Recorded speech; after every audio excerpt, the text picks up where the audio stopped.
Alhamdulillah, Alhamdulillah, Rabbil Alamin. La louange est à Dieu, Seigneur des univers. Wa ashhadu an la ilaha illallah waliyus salihin. Et j'atteste qu'il n'y a aucune divinité à part Dieu, tuteur des vertueux. Wa ashhadu anna sayyidana wa habibana wa maulana Muhammadan Rasulullah as-sadiq al-amin.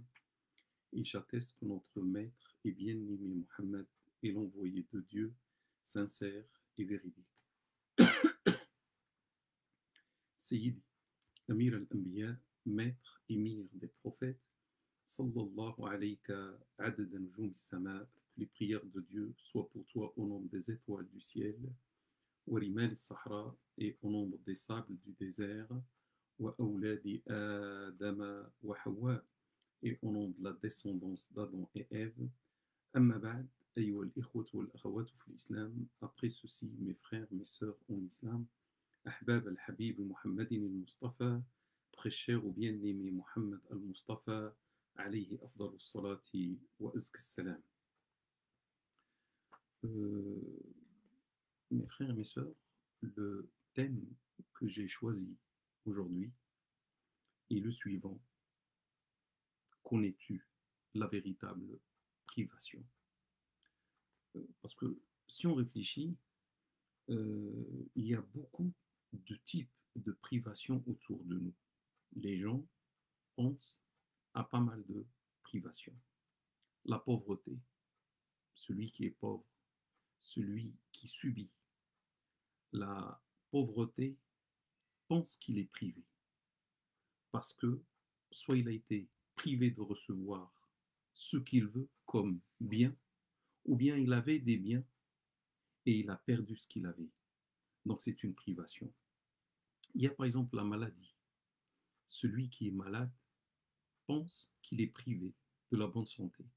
Parce que soit il n'a jamais eu la bonne santé, il a toujours eu une maladie qui l'a accompagné, ou bien il était en bonne santé jusqu'à l'arrivée un jour d'une maladie, et là, il croit qu'il est privé. Il y a par exemple le fait qu'on soit orphelin. Donc l'orphelin, pour lui, c'est une privation. Il est privé du père ou de la mère ou des deux. Il n'a pas vu ses parents, donc il est privé en quelque sorte des parents. Il y a celui qui subit l'injustice des autres, donc il voit qu'il est privé parce qu'on lui a pris, comment dire, ses biens, parce que il a perdu ses droits, etc. Donc c'est une source c'est une sorte de privation. Il y a la faiblesse, celui qui est faible. Donc, cette faiblesse, il pense qu'il est privé de la force. Il n'est pas comme tout le monde. Soit il était fort et il a perdu avec le temps sa force, ou dès le début, c'est quelqu'un de faible et il se croit privé. Et tout cela, mes frères et mes sœurs, bon, les exemples sont nombreux, je ne vais pas, comment dire, donner tous les exemples. Tout ce que je viens de dire s'appelle en islam des épreuves, ibtila, des épreuves qui touchent ceux qui sont aimés par Allah Ta'ala, et ça on l'a vu dans d'autres cours, dans d'autres rappels qui ont précédé. Lorsque Allah aime quelqu'un parmi ses serviteurs, il l'éprouve. Donc il l'éprouve par quoi? Soit par la pauvreté, soit par la maladie, soit par telle ou telle ou telle chose. Donc ce n'est pas normalement une privation, mais Dieu, lorsqu'il prive, en quelque sorte, il donne. Il se peut que lorsqu'il donne, il prive. Mais lorsqu'on ne comprend pas la philosophie de l'islam, on se trompe. Donc là, ce n'est pas une privation, c'est de l'amour. Quand Dieu te donne l'amour, crois-tu que tu es privé alors que tu baignes dans l'amour de Dieu subhanahu wa ta'ala, qui t'éprouve? Et en plus, ce genre d'épreuve, le manque de biens, le manque de la bonne santé, etc., ne prive pas du paradis. Donc ce ne sont pas des véritables privations. On peut voir qu'il y avait des compagnons qui étaient pauvres. Est-ce qu'ils étaient privés alors qu'ils sont les meilleurs après le prophète sallallahu alayhi wa sallam? Le prophète s'en était pauvre, il a choisi la pauvreté. Ça ne veut pas dire que la pauvreté est une obligation. Un jour, peut-être, on peut faire un rappel sur la pauvreté, parce qu'il y a des musulmans qui ne comprennent pas le véritable sens ou la philosophie de l'islam en ce point-là. Ils croient que la pauvreté, la richesse est interdite. Des prophètes ont subi la maladie, comme Job, salat et salam sur lui. Des prophètes étaient orphelins, comme le nôtre, sallallahu alayhi wa sallam, malgré qu'il était orphelin. Il était le meilleur, la meilleure créature, sallallahu alayhi wa sallam. Donc, si tout ce que je viens de dire ne constitue pas une véritable privation, quelle est la véritable privation?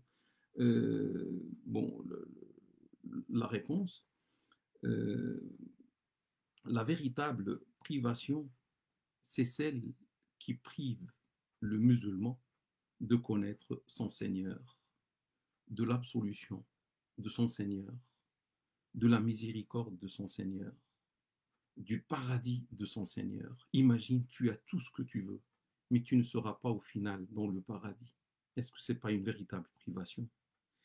Je vous donne des exemples de véritables privations. La privation du dua, la privation de l'invocation. Tu ne, tu ne t'adresses pas à Allah Ta'ala, presque jamais. Et quand tu t'adresses, c'est pas avec recueillement et avec concentration, comme si tu parles avec le vide, comme si tu parles avec le néant. Tu es privé de t'adresser à Allah Ta'ala. Subhanallah. Tu es privé de parler avec Allah Ta'ala. Là, c'est un danger. Imagine la privation de la proximité divine. Quelqu'un qui est loin de Dieu, subhanahu wa ta'ala. Il est proche de tout. Il est proche de tout le haram, de toutes les choses futiles. Mais il est très, très, très, très, très loin de Dieu. Il est loin du roi des rois. Mais en parallèle, regarde, celui qui est proche du roi des rois, de Allah Ta'ala wa tabarak. Qui est le privé? Celui qui a tout, mais il n'a pas la proximité de Dieu. C'est l'éloignement. Et l'éloignement ici, s'il n'y a pas de repentir, peut se transformer par un éloignement là-bas, auprès de Dieu, subhanahu wa ta'ala. Quelqu'un qui est privé du rappel, il vit dans l'oubli, subhanallah. Il ne pense pas à Allah qui lui a donné de toutes ses grâces. Et il se rappelle de tout, il pense à tout ce qui est autour de lui, mais en quelque sorte, vis-à-vis de Allah, il est aveugle. Il n'arrive pas à voir Allah. Il n'arrive pas à observer Allah Ta'ala, alors que Dieu, dans un verset coranique, a classé l'oubli comme une perversité. Celui qui oublie Dieu est un pervers. On ne peut pas vivre dans le beau et magnifique royaume de Dieu en oubliant le propriétaire du royaume dans lequel on vit, chez lequel on vit, qui nous nourrit tous les jours, et on l'oublie. Il y a celui, mes frères et mes sœurs, qui est privé des larmes. Il y a la sécheresse pour lui. Il n'y a pas des larmes qui tombent sur ses joues, alors que, en quelque sorte, les larmes qui tombent sur les joues ne tombent pas sur les joues, tombent sur le cœur, purifie le cœur. Un cœur où il n'y a pas des larmes, c'est un cœur qui vit dans la sécheresse, une sécheresse qui ne fait pousser aucune crainte de Dieu subhanahu wa ta'ala, aucun amour de Dieu subhanahu wa ta'ala. C'est quelqu'un qui ne pleure pas.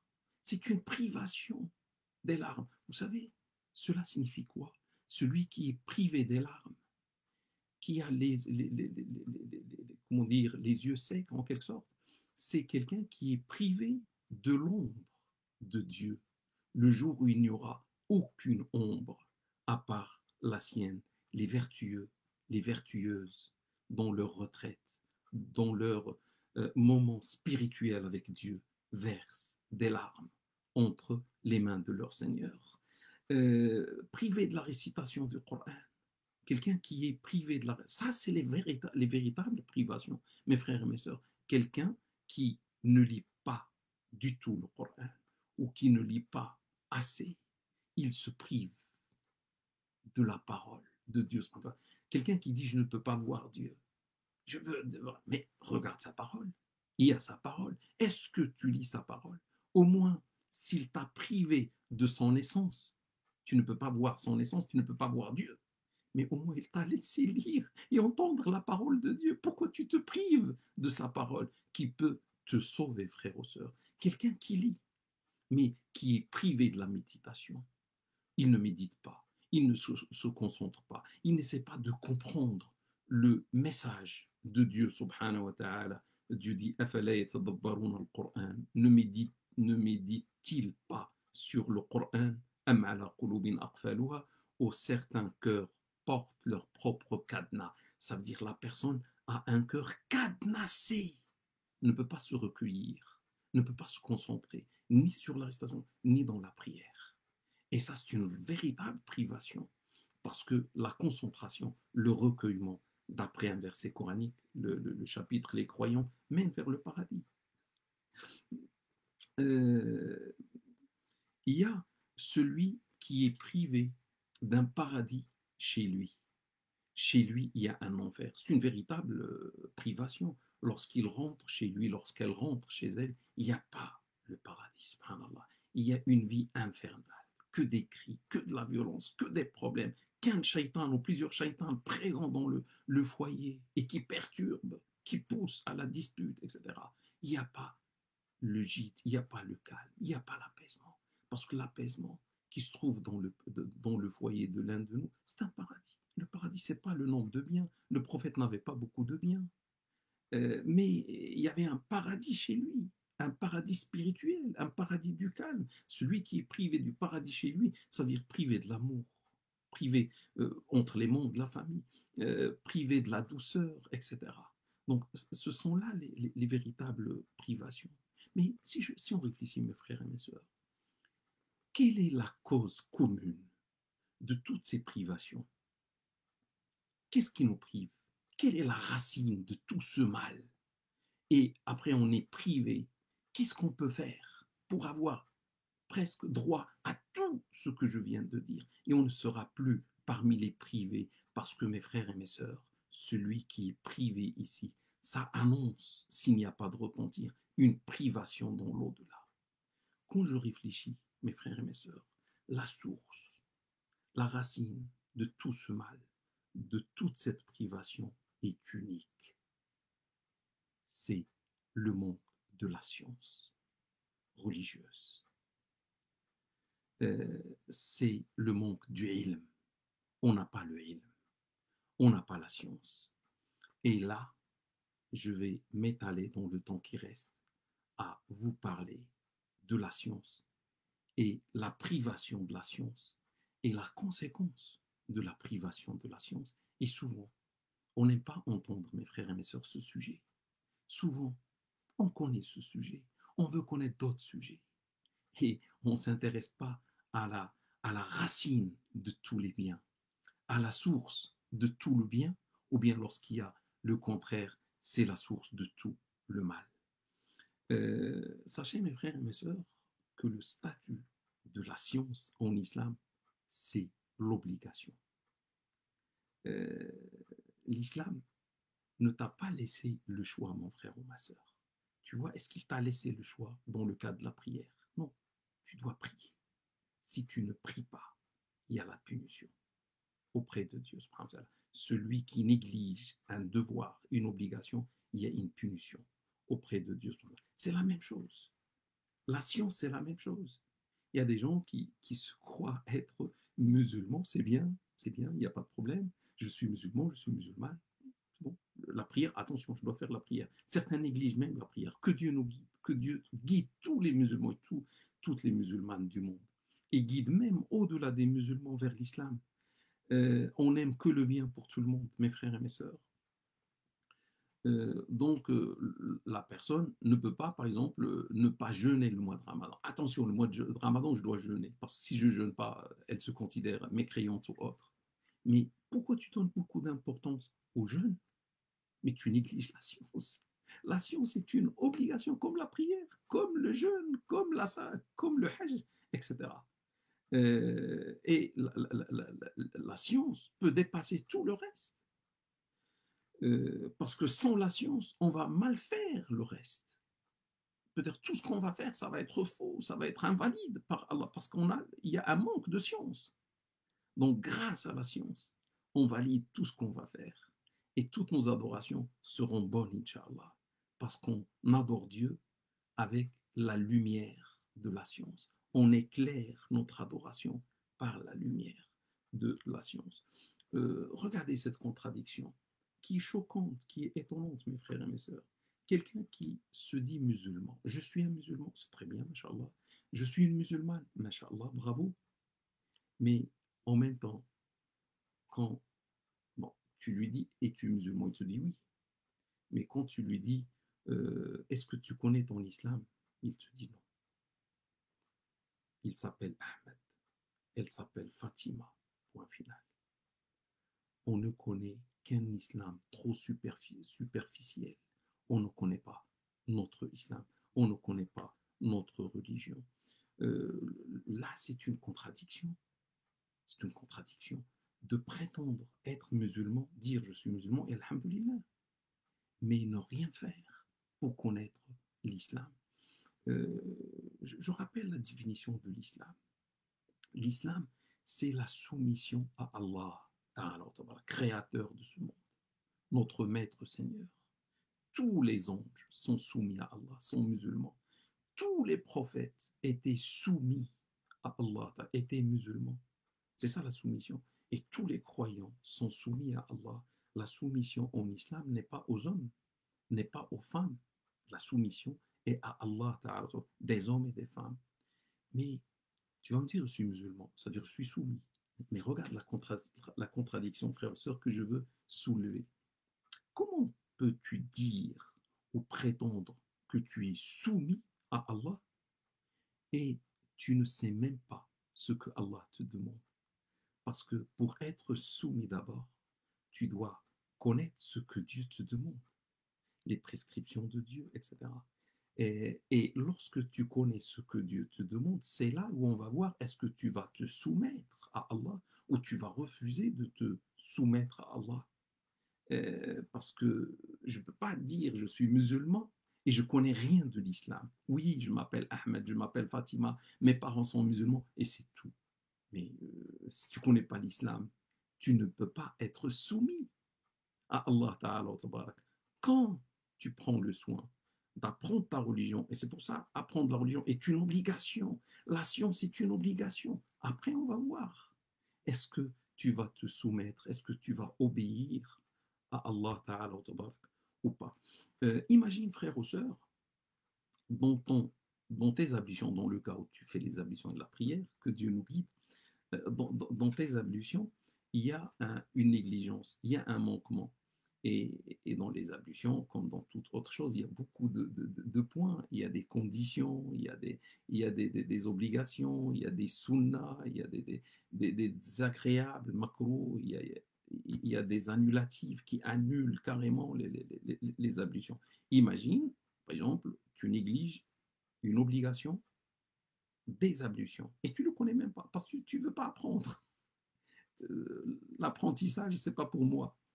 Ou l'apprentissage, c'est Inch'Allah dans 10 ans, dans 20 ans, comme si je vais vivre jusqu'à 10 ans, 20 ans.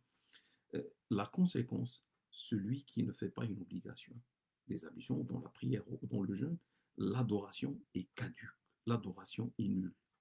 Ah, ça veut dire, si mes ablutions sont caduques, invalides, ça veut dire la prière, elle aussi, sera invalide. Ça veut dire toutes mes prières faites avec ces ablutions-là sont invalides. Donc, vous voyez le danger de ne pas vouloir apprendre la science. Imagine, dans ta salat, il y a un manquement, il y a une négligence. La salat, la prière, se compose d'obligations, de sunnas, de désagréables, d'annulatifs, etc. Et toi, tu ne veux pas apprendre. Tu ne veux pas connaître tout cela. Ça veut dire, il se peut, bon, qu'est-ce que tu as fait? Tu as imité seulement. Tu es musulman, musulmane, tu as vu ton père, tu as vu ta maman, tu as vu quelqu'un, et tu l'as imité parce que tu n'as pas voulu apprendre. Tu imites seulement, peut-être tu imites quelqu'un qui fait les choses d'une manière fausse. S'il y a quelque chose qui manque dans ta salade, parmi les obligations, où tu commets un annulatif qui annule la salade, la prière, toute la salade est nulle, caduque, mon frère, on masse, invalide. Imagine le jour de la résurrection, tu seras égal à celui qui n'a jamais prié. La même chose. Parce que lui, au moins, il n'a jamais prié. Mais un autre, il a prié toute sa vie, mais sans la science. Et tout ce qu'il a fait est faux. Tout ce qu'il a fait est invalide. Subhanallah, combien de fois il est parti à la mosquée pour faire tarawih, combien de fois il est parti pour faire la prière de Fajr, etc. Mais il n'a pas validé par la science son adoration. Euh, Cela n'est-il pas une privation d'être un prieur, mais privé de la science? Privé, comment valider ses œuvres, ses bonnes œuvres? Comment valider son adoration? Imagine, dans ton jeûne, il y a un manque. Parce que le jeûne aussi, si on regarde le fiqh, il y a les obligations et le reste. Tout ce qu'on a dit pour ce qui a précédé. Ça veut dire le jeûne d'une vie est caduque. Parce que la personne commet un acte qui annule le jeûne. Et il ne sait pas. La personne ne sait pas. Donc, le jour de la résurrection, imaginez, regardez la conséquence. Il sera égal, Dieu va le voir d'une manière égale à celui qui ne jeûnait pas. Au moins l'autre ne jeûnait pas. Mangez pendant le jour. Tu vois combien on est choqué quand on voit quelqu'un qui mange en plein jour de Ramadan. Ça nous choque. On dit il ne jeûne pas. Mais l'autre, c'est la même chose. Il a jeûné, mais il n'a pas voulu apprendre la science avec laquelle il valide son jeûne. Et il sera privé du salaire du jeûne malgré son jeûne. Et imagine, frère ou sœur, euh, quelqu'un qui dit des paroles à sa femme et la conséquence, c'est le divorce, c'est la répudiation. En islam, par exemple, lorsque tu dis ce genre de paroles, ta femme n'est plus ta femme, elle est divorcée. Mais celui qui dit ça ne le sait même pas, ne sait pas que ces paroles ont pour conséquence la répudiation. Pourquoi? Parce qu'il ne veut pas apprendre la science. Subhanallah, on a le temps pour tout, sauf pour l'essentiel. L'essentiel qui nous sauve le jour de la résurrection, c'est apprendre notre religion. Lui ne sait pas. Malheureusement, sa femme non plus, elle n'a pas le temps d'apprendre. Donc, la femme aussi entend des paroles et ne croit pas, et ne pense pas que c'est. Et qu'est-ce qu'ils vont faire? Ils vont rester ensemble alors qu'il n'y a plus de mariage entre eux. Ils vont vivre dans le haram. C'est de la fornication. Et les enfants qui vont naître de cette union, c'est des adultérins. Mais à cause de l'ignorance. Parce qu'on baigne, on est noyé dans l'ignorance et on ne veut pas apprendre notre très belle religion. On ne veut pas apprendre, on n'a pas le temps pour apprendre. On a le temps, comme ce que j'ai dit, pour tout. On a tout appris, presque, mais sauf l'essentiel, malheureusement. Euh, Sauf notre religion. On ne veut pas apprendre la religion. Moujahid dit dans une citation, deux n'apprendront jamais la religion. Un pudique ou une pudique et un orgueilleux, rapporté par l'imam Bukhari. Donc, il y a des choses qui nous privent d'apprendre la religion. C'est l'orgueil, c'est le fait d'être pudique ou d'autres points, comme ce qu'on va voir par la suite. Et cela, c'est grave. Si je vois que je suis quelqu'un qui ne s'intéresse pas à la science religieuse, je ne veux pas apprendre la science religieuse, il y a un problème. Je dois poser 1000 questions. Je dois faire un repentir. Et je dois m'améliorer et changer. Et sachez, mes frères et mes sœurs, que l'ignorance n'est pas une excuse en islam. Tu ne peux pas dire, ah oui, je ne savais pas. Imagine-toi, frère ou sœur, devant Dieu. C'est le moment du jugement. Et Dieu va te dire, pourquoi tu n'as pas fait ça? Ou pourquoi? Et tu ne peux pas dire, ah, je ne savais pas. Non, ça ce n'est pas une excuse. Hein. Mais attends, je t'ai donné 40 ans de vie, 60, 70 ans.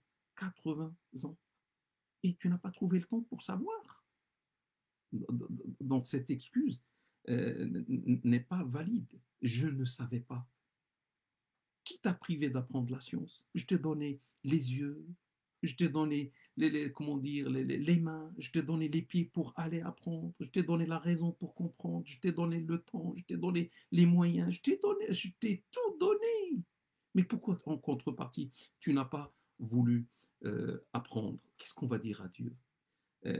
Sachez, il y a une règle en arabe ou dans la religion qui dit La yu'dharu al-jahilu bi jahli. L'ignorance n'est pas une excuse pour l'ignorant.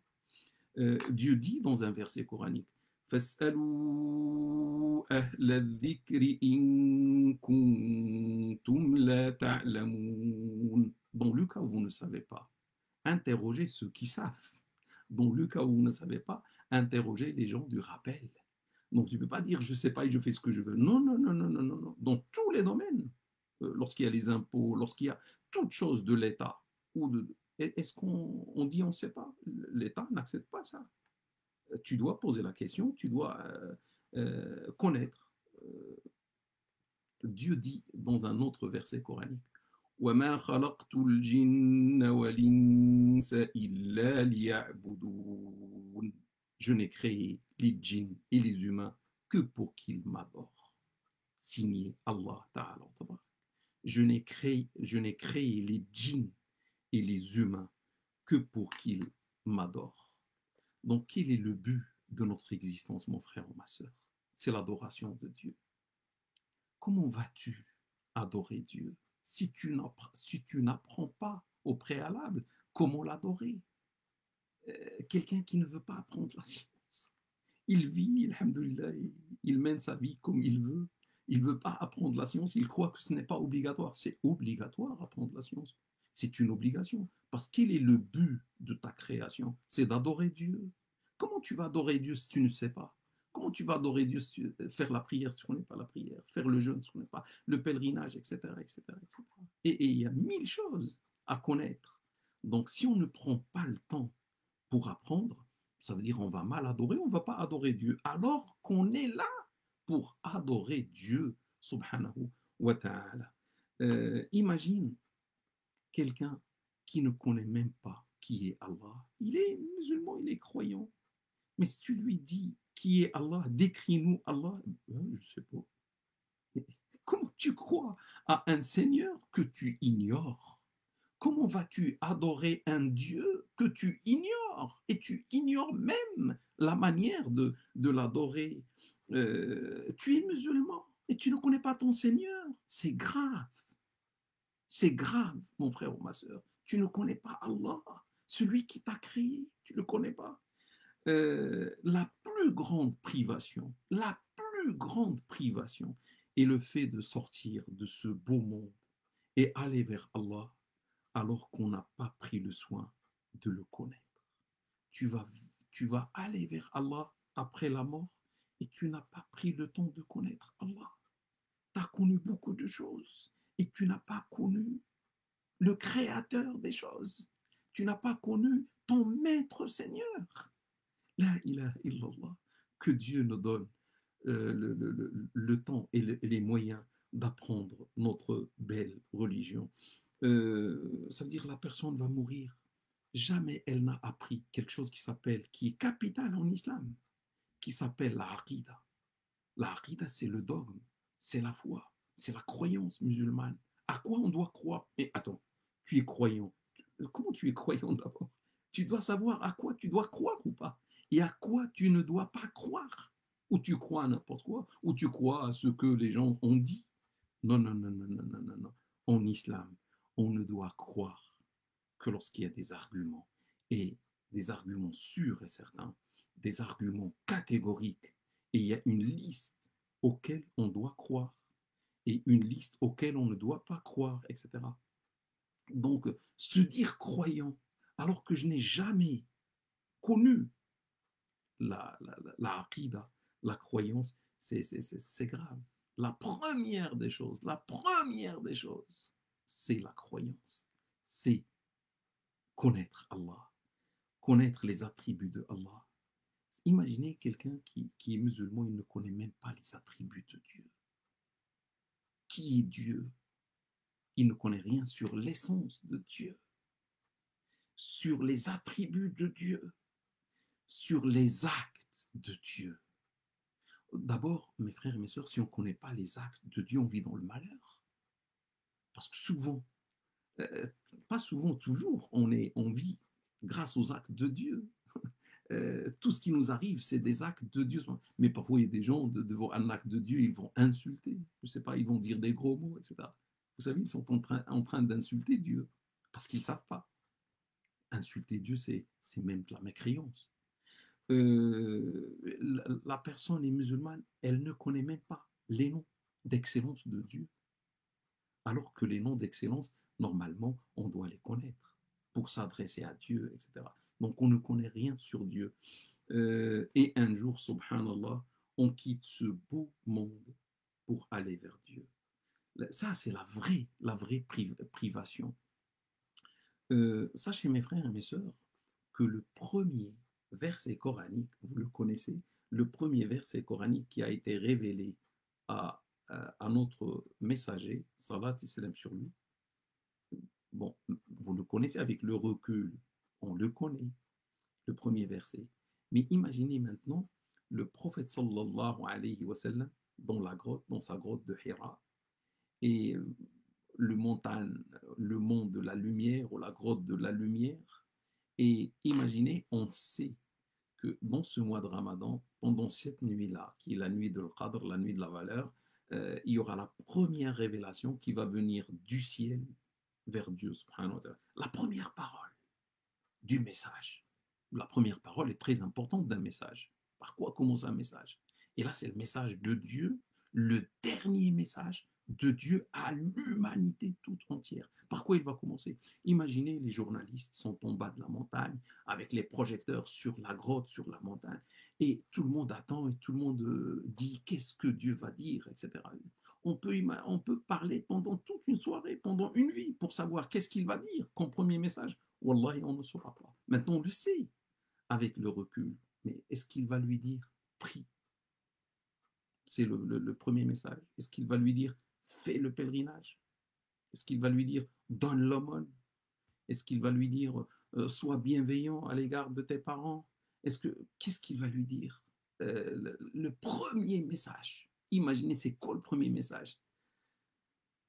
Le premier message, on le sait maintenant avec le recul. C'est Iqra, lis. La lecture. Pourquoi on lit? Lis. La lecture, c'est pour apprendre.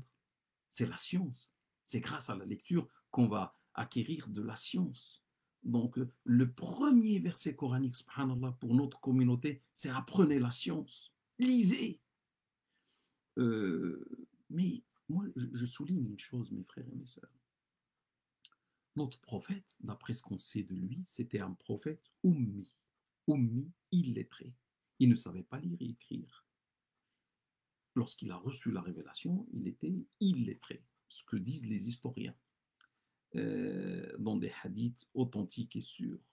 Notre prophète sallallahu alayhi wa sallam, ne savait pas lire, ne savait pas écrire. Jamais dans sa biographie, on a vu un jour qu'il était chez un maître pour apprendre la lecture et l'écriture. Mais là, il a reçu un ordre. C'est quoi l'ordre? Venant de Allah. Et c'est le premier verset. Lis, iqra. Devant un ordre, qu'est-ce qu'on doit faire? On doit se soumettre, parce qu'on est musulman. Surtout lui, le prophète sallam, qui était la meilleure créature, il ne va pas désobéir à Allah. Qu'est-ce qu'il devait faire? Dès le jour même ou le lendemain, il devait aller chercher un maître pour apprendre à lire. Parce que Dieu lui dit, lis. Et lui ne sait pas lire. Est-ce qu'il est parti chercher un maître? Non. Le premier jour? Non. Le deuxième? Non plus. Le troisième? Non plus. Après 23 ans, le jour de sa mort, est-ce qu'il va mourir, salat et salam sur lui, 23 ans après ce verset, comme quelqu'un qui sait lire et écrire? Non. Il va mourir en restant tout le temps illettré. Je ne comprends plus.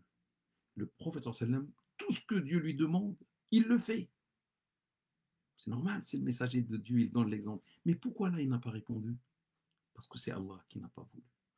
Allah a voulu que cet homme, ce grand, qui s'appelle Mohammed, salat et salam sur lui, soit un homme illettré, illettré, qui ne doit pas lire et qui ne doit pas écrire.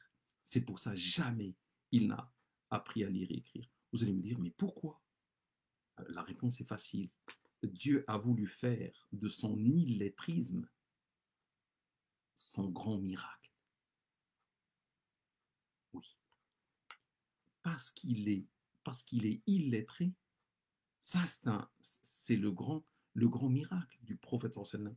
Un homme illettré qui nous a ramené ce Coran, qui nous a ramené ce livre de la part de Dieu subhanahu wa ta'ala. Ça c'est l'argument que c'était un prophète. Donc ça c'est son miracle. Parce que tu vas dire, quelle est la preuve que tu es un prophète? La réponse, regarde, il est venu avec un livre alors que jamais dans sa vie n'a appris à lire et écrire. Ce n'était pas un philosophe, ce n'était pas un sociologue, ce n'était pas un penseur, c'était quelqu'un d'illettré. Et il nous ramène ce Coran, oui. Mais vous allez me dire, et oui, le côté du miracle. Le miracle, mes frères et mes sœurs, c'est que les savants d'aujourd'hui, dans le Coran, il y a beaucoup de descriptions. Par exemple, il y a la description du ciel ou des nuages. Lorsqu'ils ont vu la description qui se trouve dans le Coran et l'ont comparé aujourd'hui à ce qui se trouve dans le ciel, les nuages, ils ont trouvé la même chose. Donc c'est vrai ce qu'il a dit. Ah oui, il a devancé l'humanité de 14 siècles. Mais c'est pas possible. Aucun de l'humanité ne savait ce que la science d'aujourd'hui, la science contemporaine, a su. Oui, donc il a devancé l'humanité. Alors qu'il était illettré. Donc sûr et certain, ce qu'il a dit ne vient pas de lui parce que c'était un illettré, ça vient du Créateur qui sait tout. On trouve dans le Coran des passages qui décrivent l'océan, ce qu'il y a dans les profondeurs de la mer. Le prophète n'était jamais dans le ciel, dans les nuages, ou il n'a jamais pris la mer, ou il n'était pas un plongeur pour savoir ce qu'il y avait dans la mer. Et avec la science d'aujourd'hui, lorsqu'on voit ce qu'il y a dans le fond marin, on trouve c'est exactement la même chose que ce qu'il y a dans le Coran. Ah, donc Mohammed sallallahu alayhi wa sallam, l'homme illettré, a devancé. Et oui, ça c'est une preuve que c'était un prophète. Lorsque le Coran décrit ce qui se passe, par exemple, dans le ventre d'une mère, l'évolution de la création d'un fœtus, etc., toutes les étapes. Mais lorsqu'on compare avec la science d'aujourd'hui, c'est la même chose. Alors que Mohammed n'avait pas l'échographie à l'époque. Il ne pouvait pas savoir, ce n'était pas un médecin. Oui, ça prouve que ce qu'il y a dans le Coran ne vient pas de lui. Ça vient de Allah Ta'ala. C'est pour ça qu'il n'a pas appris. Parce que dans le cas où il avait appris, les gens vont dire, ah, c'est lui qui a inventé le Coran, parce que c'était un philosophe, parce que c'était quelqu'un qui sait lire et écrire et qui connaissait la science des anciens, des Grecs, etc. Non, il ne savait rien, lui. Ah, donc, le concerné de ce verset, Iqra, lis, c'est qui si c'est pas lui? Ah, c'est la communauté de Mohammed. Sallallahu, c'est moi, c'est toi, c'est nous. Lorsque Dieu a dit à son prophète, Iqra, lis, c'est le premier message, c'est le titre du message, c'est le titre de tout ce qui suit. C'est-à-dire qu'il ne parlait pas avec le prophète. Lui, il savait que ce prophète ne va pas apprendre, sallallahu alayhi wa sallam, mais il parle à ceux qui vont adhérer à ce message, à ceux qui vont se dire musulmans ou musulmanes, croyants ou croyantes. Mais le problème, est-ce que la communauté de lit ou ne lit pas, ou ne lit pas assez? Vous connaissez la réponse. Mes frères et mes sœurs, combien on a fini de livres pendant l'année en cours? On a lu un livre dans le domaine des sciences, deux, rien, la moitié, quelques pages. Vous voyez, on lit beaucoup. On lit les SMS, on lit, c'est bien, mais les mails et tout, et ce qui s'écrit dans les réseaux sociaux et autres. Mais est-ce qu'on a lu l'essentiel, le Coran et les sciences religieuses? Alors que là, c'est une obligation. Lire ce qui se dit dans les réseaux sociaux, ce n'est pas obligatoire. Mais lire et connaître notre religion, c'est une obligation. Dieu dit dans un sens, ou dans ce sens-là, Wattaqullah wa yu'allimukumullah. Et craignez pieusement Dieu, et Dieu vous enseignera, vous instruira. Donc, mes frères et mes sœurs, Dieu a dit, et craignez pieusement Dieu. Vous voyez, la piété, on a parlé beaucoup de fois dans des cours, dans d'autres rappels, surtout lorsqu'on a parlé du mois de Ramadan, on vous a prescrit le jeûne comme on l'a prescrit à vos prédécesseurs, peut-être serez-vous pieux. Donc, le mois de Ramadan qui est fini là, il nous a donné la piété. Si on a la piété normalement, la conséquence directe de la piété, c'est apprendre la religion. Parce que Dieu dit Wattaqullah, et craignez pieusement Dieu, et Dieu vous enseignera. Dieu vous enseignera, et il ne va pas vous enseigner dans le rêve, il ne va pas vous enseigner pendant le sommeil. Tu dors et après tu trouves la science des premiers derniers qui est entrée dans ta tête ou dans ton cerveau, dans ton cœur. Non, ça c'est pour les prophètes, c'est la révélation. Mais pour nous, on doit apprendre, on doit fournir l'effort, etc. Il y a des moyens pour apprendre. Il faut faire ces moyens. Ça veut dire, quand tu vas être pieux, Dieu va te faire aimer apprendre la science. Dieu va te mettre sur le chemin de la science. Et du coup, tu vas apprendre.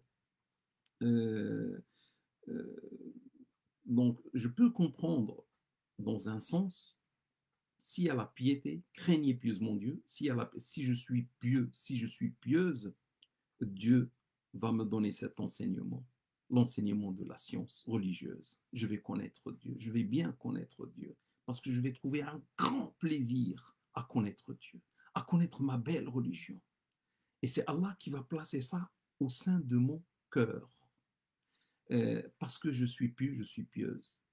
Mais il y a un autre sens, ça c'est le sens comme ça, je peux lire dans l'autre sens, ça veut dire si je vois que je ne m'intéresse pas à apprendre la science, je ne suis pas pieux pour Dieu, subhanahu wa ta'ala. C'est-à-dire Dieu a vu mon cœur et il a trouvé qu'il n'y a pas de la piété ou il n'y a pas la piété suffisante pour qu'il me mette sur le chemin de la science. Et me voici quelqu'un qui ne s'intéresse pas à la science, quelqu'un qui déteste même la science et ceux qui parlent de la science et ceux qui enseignent la science, etc. Et c'est une privation. Lorsque Dieu m'éloigne, c'est une privation. Mais ce n'est pas lui qui m'a éloigné, c'est moi-même qui s'éloigne du chemin de Dieu, subhanahu wa ta'ala, parce qu'il y a un problème de piété. Et vous voyez, lorsque Dieu nous a prescrit le jeûne, c'est pour la piété. Peut-être serez-vous pieux, parce que la piété apporte toutes les bonnes choses.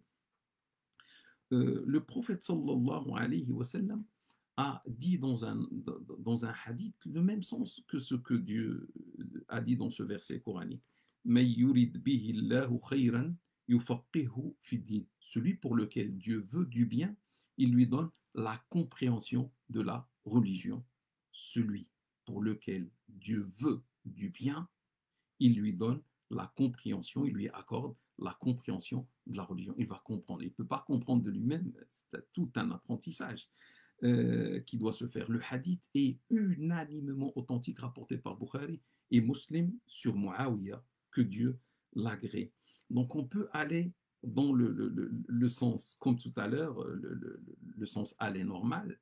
Si Dieu veut le bien de quelqu'un, qu'est-ce qu'il va le Il va le mettre sur le chemin de la science. Il va lui apprendre sa religion. Il va lui faire aimer l'apprentissage et il va chercher à apprendre. Pourquoi? Parce que Dieu a voulu le bien pour lui. Mais le sens contraire, qu'est-ce qu'on comprend? La négation, si vous voulez. Si je vois que je ne veux pas apprendre, je déteste apprendre, je veux tout faire sauf apprendre, ça veut dire Dieu n'a pas voulu le bien pour moi. Donc, vous voyez combien c'est dangereux. C'est une véritable privation, mes frères et mes sœurs. Quand Dieu ne veut pas ce bien pour moi. Et pourquoi il ne veut pas le bien pour moi? Je ne vais pas répondre à cette question. Il faut voir ce que je fais. Il faut voir derrière moi mon parcours, etc. Et si on a compris ça, si je fais ce cours aujourd'hui, vous allez me dire, mais pourquoi il fait ce cours aujourd'hui de ça? C'est pour éveiller les gens, c'est pour avertir, c'est pour nous rappeler, c'est un rappel, c'est pour nous rappeler quelque chose qui est très très important, c'est la science, c'est connaître Dieu, c'est connaître notre religion. Et pourquoi ce moment-là? Eh bien parce qu'on sort de Ramadan. Oui, si on sort de Ramadan, il y a la piété. Et après, la piété, ça ramène l'enseignement. Et craignez plus mon Dieu, et Dieu vous enseignera. Il y a autre chose, on est à la fin d'une année scolaire. Maintenant, il y a des gens qui pensent qu'ils font le programme de la rentrée. Qu'est-ce que je vais faire? Qu'est-ce que je vais apprendre? Il y a quelqu'un qui va s'inscrire dans le sport, un autre qui va s'inscrire, je ne sais pas dans quel autre domaine. C'est bien de dire ça. Comme ça, les gens peut-être peuvent dire, ah oui, l'année, Inch'Allah, qui vient, si Dieu me prête la vie, je vais finalement faire le repentir. Je vais me réconcilier avec Dieu et je vais apprendre ma belle religion. Euh,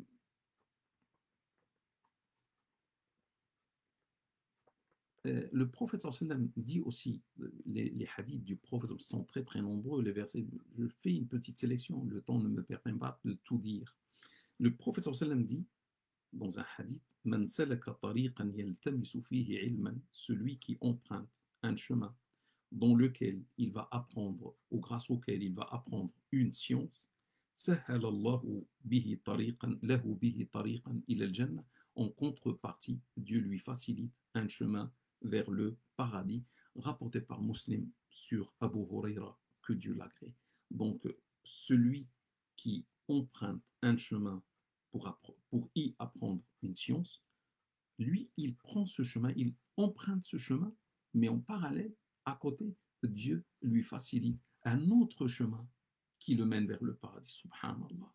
Donc, un chemin qui mène vers la science, ouvrir un chemin, commencer un chemin qui mène vers la science, c'est s'ouvrir un chemin qui mène vers le paradis. Un chemin vers la science est égal, il y a une égalité, est égal un chemin vers le paradis. La négation, celui qui n'ouvre pas, qui ne se fait pas ouvrir un chemin, qui ne commence pas un chemin vers la science pour apprendre la science, c'est-à-dire il n'y a pas le chemin qui mène vers le paradis. Et on a vu le pourquoi. Parce que tout ce qu'on va faire, même si on va faire des bonnes œuvres, les bonnes œuvres risquent d'être caduques, nulles, invalides, parce qu'on n'a pas la science. Pour valider nos bonnes œuvres, vous comprenez facilement, mes frères et mes sœurs, que l'éloignement de la science est une privation du chemin du paradis. On parle des privations, connais-tu la véritable privation? euh, Quelqu'un va dire, mais écoute, tout ce que tu dis là, c'est beau, machallah, je ne savais pas, ou j'ai négligé, c'est vrai, ou j'ai oublié, machallah et tout, mais malheureusement, maintenant j'ai 40 ans, j'ai 50 ans, j'ai 60 ans, j'ai plus l'âge d'apprendre. Je dis, frères et sœurs, c'est une fausse excuse. Tu sais pourquoi? Parce que les compagnons se sont convertis à l'islam à 40 ans, à 50 ans, à 60 ans, mais à 60 ans, ils se sont mis autour du maître, Mohammed, salat et salam sur lui, qui enseignait aux gens la science divine, alors qu'il était illettré. Ça, c'est le miracle. Quelqu'un qui est illettré, et c'est le meilleur professeur de toute l'histoire. Il est illettré, mais tous les docteurs, les grands, les ingénieurs, les médecins et tout, apprennent dans l'école de Mohammed. Ça montre la grandeur de Mohammed. Donc, en tout cas, les compagnons à 40 ans, à 50 ans, lorsqu'ils se convertissaient à l'islam, automatiquement, ils s'inscrivaient dans l'école de Mohammed. Ils n'ont pas dit, ah oui, on n'a plus l'âge. Ça, c'est une fausse excuse qui vient de Shaitan. Mais d'abord, Mohammed, il est devenu prophète à quel âge? La réponse est facile, c'est à 40 ans. Vous voyez, il était possible pour Dieu de le déclarer prophète à ses 18 ans. C'est très bien un jeune, la jeunesse, etc. Il était possible. Il était possible à 20 ans. Il fait de lui un prophète à 20 ans. Il va lui enseigner les sciences à 20 ans. Et il devient un prophète, un messager. Non. 25? Non. 30? Non. 35? Non. 40? Subhanallah. Jusqu'à 40, le prophète n'avait pas cette science religieuse islamique. C'est à 40 ans où Allah l'a désigné prophète. Donc vous voyez, 40 ans même, c'est l'âge de la maturité, c'est l'âge de la sagesse, etc. C'est l'âge où on peut apprendre. Ça ne veut pas dire qu'il faut apprendre à 40, on peut apprendre avant.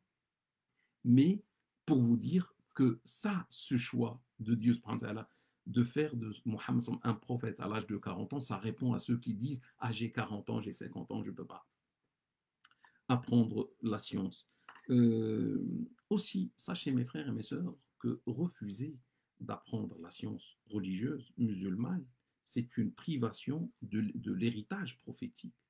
Parce que la science n'est que l'héritage du prophète. Il dit dans un hadith, Al-ulama'u warathatul anbiya, les savants sont les héritiers des prophètes, rapportés par l'imam At-Tirmidhi. Imagine maintenant, tu es un héritier, ton père, ou je ne sais pas qui, est mort, il a laissé une fortune, mashallah. Et des gens t'ont privé de ton héritage. Tu vas te taire, tu vas dire c'est pas grave, ou tu vas même prendre un avocat, tu vas perdre de l'argent et tout pour récupérer ton héritage. Si c'est les biens de la vie ici-bas, tu vas tout faire, frère ou sœur, pour récupérer ton héritage. Ça, c'est pour les biens matériels qui ne te donnent pas le paradis. Mais que dire d'un héritage qui t'ouvre la plus grande porte du paradis? Tu le négliges. Ça veut dire que les biens matériels sont meilleurs que les biens spirituels. C'est ça le problème. C'est bien de défendre son droit, c'est bien de récupérer son héritage. Mais c'est encore mieux, et c'est une obligation, de récupérer l'héritage de la prophétie. Quel est l'héritage de la prophétie? C'est la science. Parce que les prophètes n'ont pas laissé derrière eux des dirhams ou des fortunes. Ils ont laissé une science. Quand tu apprends la science, tu prends ta part de la prophétie. Tu prends ta part de l'héritage laissé par le plus grand de l'histoire, qui est Mohammed sallallahu alayhi wa sallam. Je vous raconte une petite histoire. Une fois, Abu Huraira, que Dieu l'agrée, est passé par le marché. Il a salué les gens et leur a dit, mais qu'est-ce que vous faites ici? Mais qu'est-ce que tu veux qu'on fasse? Il a dit, partez à la mosquée. Pourquoi? Il y a l'héritage du prophète sallam qui se partage. Les gens sont en train de partager. Allez prendre votre part. Tout le monde s'est précipité pour aller à la mosquée du prophète sallallahu alayhi wa sallam. Et après, ils sont revenus. Abu Huraira était en train de les attendre. Qu'est-ce que vous avez trouvé? Rien. Il n'y a rien dans... Vous n'avez rien vu dans la mosquée. Rien. Si, on a vu des gens qui prient. On a vu des gens qui apprennent le Coran. On a vu des gens des cercles qui apprennent le halal et le haram, etc. La science. Il leur a dit, c'est ça. Il a dit, malheur à vous. Wayhakum. Malheur à vous. C'est ça l'héritage de votre prophète. Salat et salam sur lui, rapporté par l'imam Tabarani et par l'imam Al-Haythami.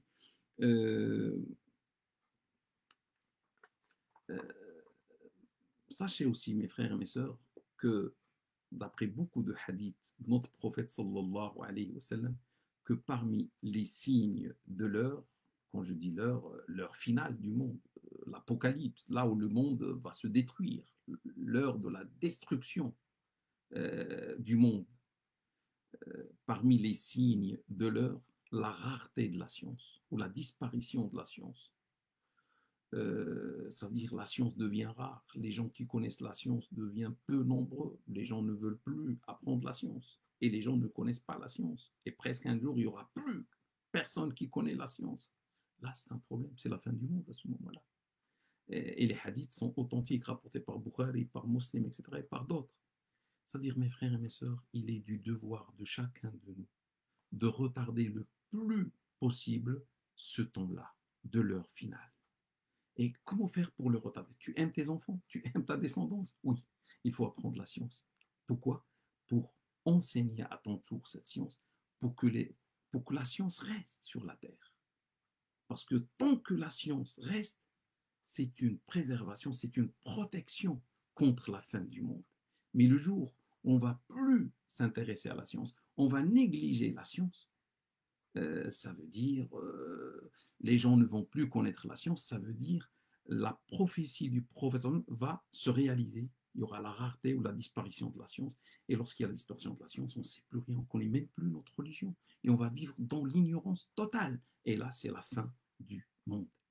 Imaginez ce jour-là où les gens vont se réveiller, il n'y a plus la science, il n'y a plus le Coran, il n'y a plus rien, on ne sait même plus qu'est-ce que Dieu a demandé ou qu'est-ce que son prophète a dit, parce que de nous, personne ne connaît la science.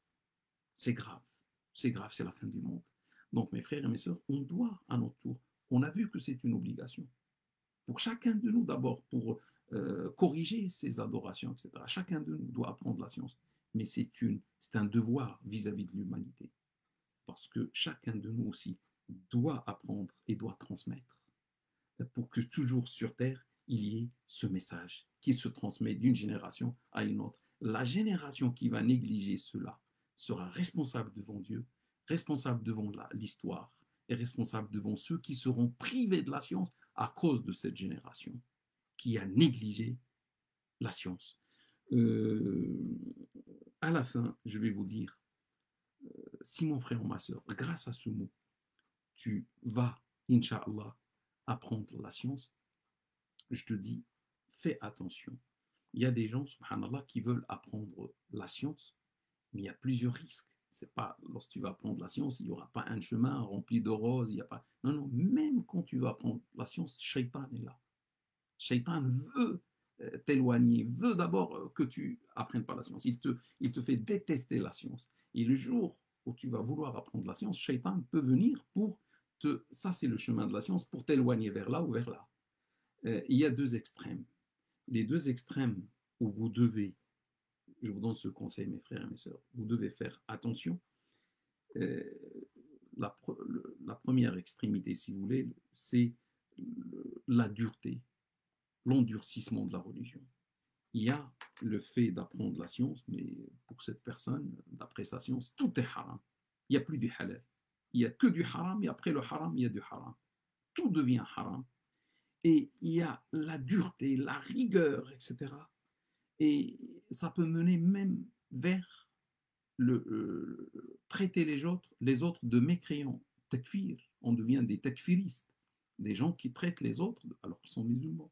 Et ils les traitent de mécréants, et cela peut mener même vers le terrorisme. Comme ils sont mécréants, on a le droit de les tuer. Et c'est ce qui se passe dans les pays musulmans. Ceux qui font le terrorisme tuent des musulmans. Pour eux, ces musulmans ne sont pas des musulmans. Et ça, c'est basé sur une science, malheureusement, une science fausse. Parce qu'ils sont partis à l'extrême. Donc méfie-toi, mon frère ou ma soeur. Si tu veux apprendre la science, tu dois apprendre la science auprès de gens sûrs et non pas des gens qui vont faire de toi quelqu'un qui s'éloigne du droit chemin de Dieu, subhanahu wa ta'ala. N'oublions pas que l'islam, la base de l'islam, le cœur de l'islam, c'est l'amour, c'est la miséricorde, c'est la douceur, c'est la fraternité, c'est le pardon. C'est ça, les grands principes, les grandes valeurs universelles de l'islam. Toute personne qui va t'enseigner le contraire de ça, méfie-toi d'elle. La personne qui va t'enseigner la haine, l'inimitié, l'endurcissement, etc., méfie-toi d'elle et n'apprends pas la science chez elle. L'autre extrémité, c'est le laxisme. Le laxisme aussi, c'est grave. Vous voyez, l'endurcissement, le laxisme, et l'islam, c'est la religion du juste milieu. L'islam, c'est la facilité. Dieu dit dans un verset coranique, Dieu veut pour vous la facilité. Il ne veut pas pour vous la difficulté. Toute personne qui va te rendre l'islam difficile, attention. Mais trop de facilité non plus, non, jusqu'au point de tomber dans le laxisme. Bon, par exemple, il y a des gens aujourd'hui qui disent le hijab n'existe pas. Là, c'est trop non plus. Il y a des gens qui disent que l'obligatoire et le haram, obligatoire et haram. Et d'autres qui vont te dire tout, il n'y a pas d'obligation. Là aussi, c'est grave. Le hijab n'est pas obligatoire, c'est grave. Si Dieu me prête vie un jour, Inch'Allah, je ferai un long rappel sur le hijab, parce qu'il y a des gens qui détruisent le hijab publiquement, il y a des gens qui disent qu'il n'est pas obligatoire. Et ils induisent d'autres en erreur. C'est bien de voir leurs arguments et de répondre aux arguments, argument pour argument, et montrer le meilleur argument et l'argument le plus fort. C'est celui de dire le hijab est une obligation. Peu importe, on porte le hijab ou on ne le porte pas. Mais au moins, il faut savoir que c'est une obligation et que celles qui ne portent pas le foulard, que Dieu leur pardonne et que Dieu les aide, Inch'Allah, un jour à le porter. Des gens qui disent la femme peut devenir un imam devant les hommes. Des gens qui disent aujourd'hui les hommes et les femmes peuvent prier ensemble, côte à côte. Ça, c'est pas notre islam, c'est trop, c'est un laxisme jamais vu. Ou des gens qui disent la femme doit prendre la même part dans l'héritage que l'homme. C'est pas conforme à notre religion. Donc, il faut se méfier de ceux qui vont durcir, mais ceux qui vont aussi trop s'éloigner du chemin du juste milieu. Mes frères et mes sœurs, j'espère que ce mot, que ce rappel vous a ouvert les yeux sur la nécessité d'apprendre la science. Sachez qu'on est responsable devant Dieu subhanahu wa ta'ala et que si on néglige cette science, il faut préparer une question, il faut préparer une réponse à cette question qu'on recevra le jour de la résurrection. Que Dieu nous ouvre les yeux, que Dieu nous réveille, que Dieu nous guide vers son droit chemin, que Dieu nous facilite l'apprentissage de la science, que Dieu nous donne cette lumière qui est très très belle, la lumière de la science. Wa sallallahu wa sallama wa baraka ala sayyidina wa habibina wa maulana Muhammad صلى الله عليه وسلم وعلى آله وأصحابه أجمعين سبحانك اللهم بحمدك نشهد أن لا إله إلا أنت نستغفرك ونتوب إليك سبحان ربك رب العزة عما يصفون وسلام على المرسلين والحمد لله رب العالمين والسلام عليكم ورحمة الله تعالى وبركاته.